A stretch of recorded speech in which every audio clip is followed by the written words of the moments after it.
ඇමරිකාව ඊශ්‍රායලය සහ ඉරානය අතර යුද්ධ ගැටුම් ඇතිවී මේ වෙන්නට ගෙවී යන්නේ 7 වන දිනයත් පසු කරමින් මේ වනවිට ශ්‍රී ලංකාවට දෙහි උණුසුම තරමක් දුරට දැනී තිබෙනවා.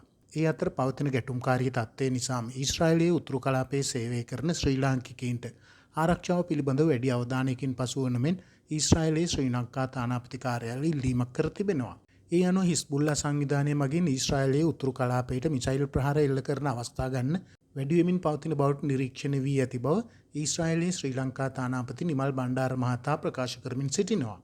එබැවින් ඔහු සඳහන් කළේ හයිෆා, නහාරියා, අර්කෝ, ගැලීලි, අෆූලා, කර්මේල් කඳුවැටිය, නසරෙත්, තිබෙරියා ඇතුළු උතුරු කලාපයේ ජීවත් වන පිරිස ලෙබනයේ දෙසින් එල්ල විය හැකි ප්‍රහාර මෙන්ම රට අභ්‍යන්තරයේ යම් කණ්ඩායම් විසින් සිදු කළ හැකි ප්‍රකෝපකාරී සිද්ධීන් සම්බන්ධයෙන් අවධානය යොමු කරමින් සිටිය යුතු බවක්. එසේ මේ වනවිට ඉරානයෙන් ඊශ්‍රායලයට එල්ලවන ප්‍රහාරවල යම් අඩුවක් දක්නට ලැබෙන බවද ඊශ්‍රායලයේ ශ්‍රී ලංකා තානාපතිවරයා වැඩිදුරටත් සඳහන් කරා.